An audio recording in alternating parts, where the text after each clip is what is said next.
Davislurmann. Right Perspective Radio. Yeah, Right Perspective Radio. Davislurmann. Davislurmann.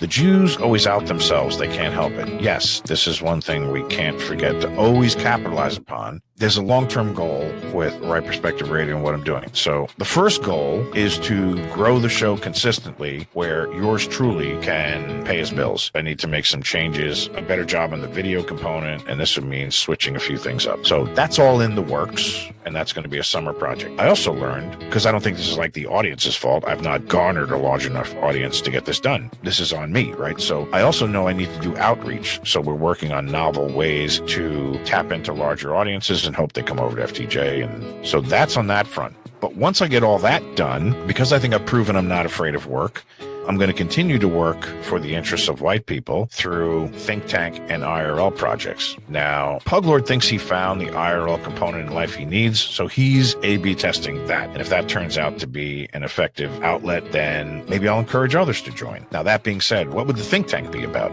Well, the think tank would be about ways to advance white interests. So Always Honest and I have had some formal and some informal conversations about ways white people could, let's just nickname it, take over a zip code. And to create a formula for doing that. Treat it like a project and then manage the project, right? And if white people could do this in several places, next thing you know, you could have a network of tiny pockets of pro-white whites, and they create a nexus. Now, what could a nexus do across multiple states? Well, you can begin to interact and create other points of nexus between the points that exist. Now, you're beginning to create a network that grows using the formulaic way to advance your interest by, we'll just call it taking over a zip code. All right, so that's one idea for the think tank. Another thing is, in case you've not been listening for a long time, I pretty much think white people could have any kind of governance. The type of governance I don't think matters as much as, is it white people doing white people shit for white people, or is it, as usual, white people trying to advance their interests in a multicultural morass that is literally rigged to act against their interests? So if it's the former instead of the latter, how do we get there? Well, one good way to get there is to dethrone the illegitimate and disproportionate Jewish power that exerts control over the whole of white people and their interests. Well, how would you do that, Lurmann? Well, it is easier said than done, but it's actually doable. So if the think tank captured enough money in a bucket, it could create a campaign. Now listen when I say this. I'm not suggesting when I use the phrase third-party candidate, I don't mean we're literally going to run for president and win. That would be crazy and delusional. What I mean is you create a campaign to insert into the public conversation the concern about dual citizens. Now, the phrase dual citizen, in our circles, we know what that means. The only task we would have is informing the public of what that also means. They already don't like the idea of dual citizens having active roles in governance and even big business. In fact, Americans were polled, they don't even think dual citizens should be captains of industry because they don't know what country they're serving when they act in the capacity of a captain of industry. That being said, you could insert into the public conversation a concern about dual citizens such that the public would end up having to talk about Jewish power. And as soon as you're discussing Jewish power, you're naming the Jew. When you name the Jew, he's lost his power. So that, if you want a beginning to end long-term plan of what I have in mind, that's where it goes. And does that include getting rid of AIPAC and squashing the business of dual national loyalty? Dude, we are tracking. I literally discussed this a year ago. That's where my head's at. I'm glad to see your head's there. And it's more doable than we think. Now imagine someone like a Massey jumping on board with your contrivance of a third party literally just to discuss Jewish power in the public mind by using the phrase dual citizens and questioning their loyalty. Now if that happened, I'm not saying it's happening or it would happen, but it could happen. Now if a guy like Massey jumps on that, now you're actually in a position to not win, but to take the win away from another party. Now you're in the position to destabilize the two-party system. This is the only hope we have of ever actually making a difference for white interests. So if you can be the spoiler, if you can be the skunk at the picnic, now you bring something to the table to negotiate with. Now, if this doesn't work, everyone's thinking, maybe this won't work, Davis. I get it. Maybe that won't work. And if this doesn't work, then we have literally, hear me when I say this, If that doesn't work, if every peaceful attempt to change the material conditions in white people's lives and advance their interests does not work, we can literally say to everyone that we've just had that public conversation with, we can say, when the inevitable comes, you've taken the quote-unquote democratic means of peaceably addressing our concerns. When our redress of grievances is met with absolute disdain by the usual powers that be, we can say with a straight face and absolute conviction, we have tried everything to get what we deserve in terms of representation. You have given us nothing but more of the same. So when you get the inevitable violence that will accompany the anger of people realizing they have no representation, you have literally asked for that. Like you went to a menu and you punched in the numbers to order it, and you're going to fucking get it.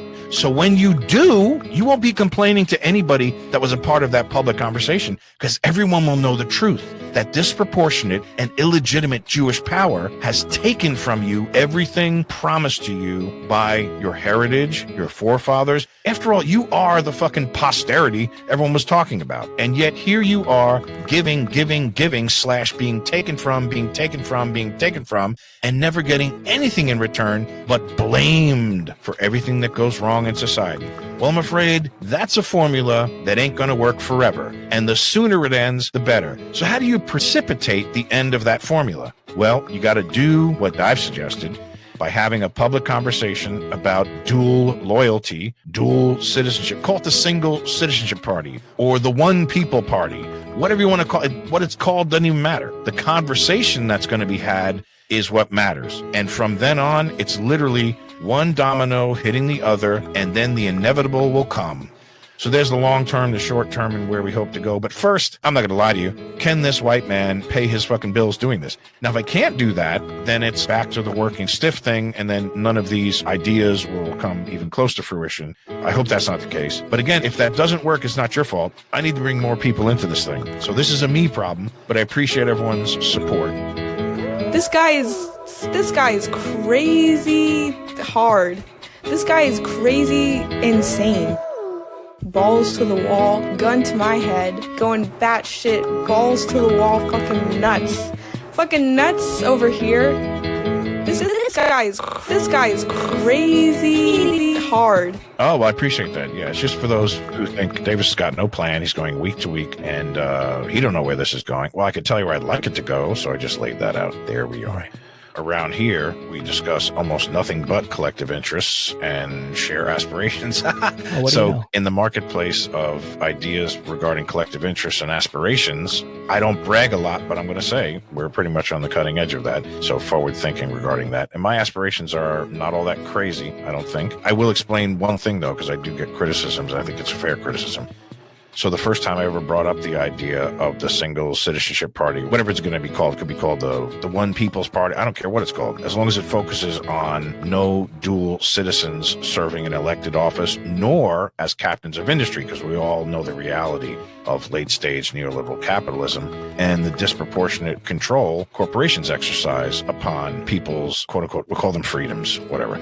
Their interests and aspirations, we could also call it that. So the criticism is, Davis, just jump to the third party thing. You're not really trying to run a president anyway. You're trying to insert ideas into the public conversation. You're trying to affect the political landscape by creating little punctuated points along the way, and you hope it gets talked about. Like, okay, well, I admit that. I understand this may not take the political world by storm. It's got a lot to do with timing and who ends up coming on board and how much funding ends up in your little bucket. I get all that. So why not just jump to that? Well, it's actually what we've been talking about. The way to recohere a people who've been atomized is to bring them together in that networking way we've discussed, where you find what is essentially an algorithm, a formula for, we'll call it taking over a zip code. I don't mean that literally like in a hostile manner, but essentially we mean that. In other words, coming to have overt influence in given areas. And if you can connect up enough of those people, now you've got a network upon which you can use that network as a springboard to success in this third party idea, or inserting into the public mind a discussion of disproportionate and illegitimate Jewish power by way of dual citizens serving in public office and as captains of industry. So that's the one reason. The other reason is developing the problem-solving capacity of white people. We've not worked together coherently on anything in so long. We need to know we can do it before we try something so audacious as influencing the two-party system in such a way that we can deprive one of the two parties of their win, which puts you in a position again to have something to bargain with. And then after that, let's say none of that works. Then you're bargaining with raw power, like a white strike. And if that doesn't work, then you're literally bargaining with brute force and collective action, we'll call it. Use your imagination. You know exactly what I mean. So that's the process. But you can't possibly go to the step of brute force and use your collective imagination. You can't go to that step unless you have all the preceding groundwork done, because you're not even a people. First, you have to become a people again, a coherent people who have developed problem-solving capacities, acted in their interests, and built upon successes. And most importantly, we can anchor in our new culture those wins all along the way. And I dare say that would put a lot of wind in the sails of people that they haven't had for a long time. And it gives a big morale boost. And so even if we end up losing in the end, it sounds like they're trying to kill us anyway. May as well go out fighting should be the attitude. You're not going to get anyone there unless you've done all the preceding groundwork. Exactly. So wouldn't it be great to have a people who in the end have tried everything? And even though it looks like we may not win, but you know what? We're a people, goddammit. And if we can't have what we want, no one's going to have what they want. So that's the idea of being the two-party system spoiler. We begin to build upon that because it could come down to saying, if we can't have America, no one gets America.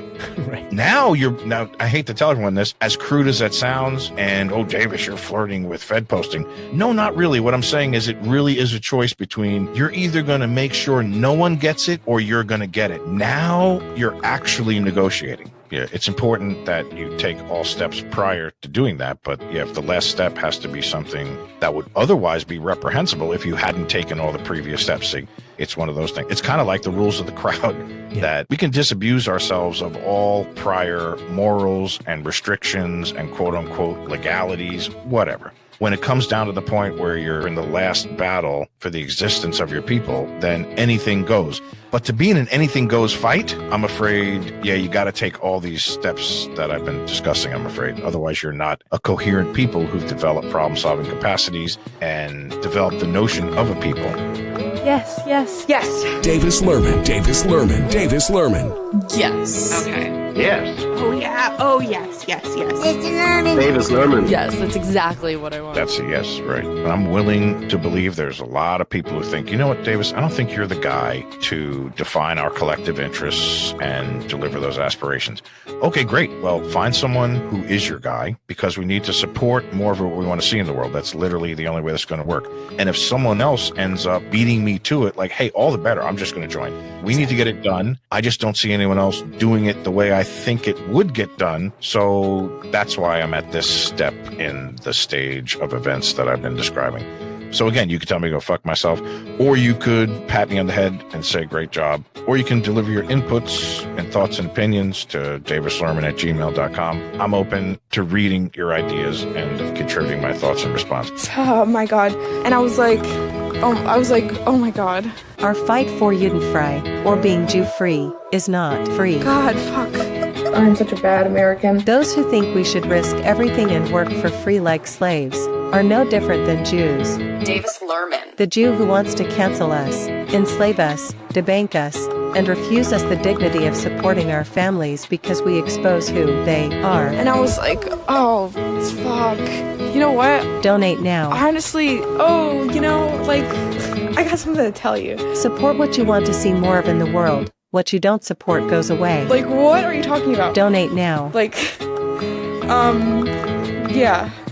So I literally don't care. Like I said, I don't care either way. Like an actual insane person. I was like, you up? And, I got something to tell you. I got a can of worms to open up. If I'm really excited, I'm like a shit stir. If I'm really excited, in the cooks, it's cooking. And in the cooks, it's in the oven.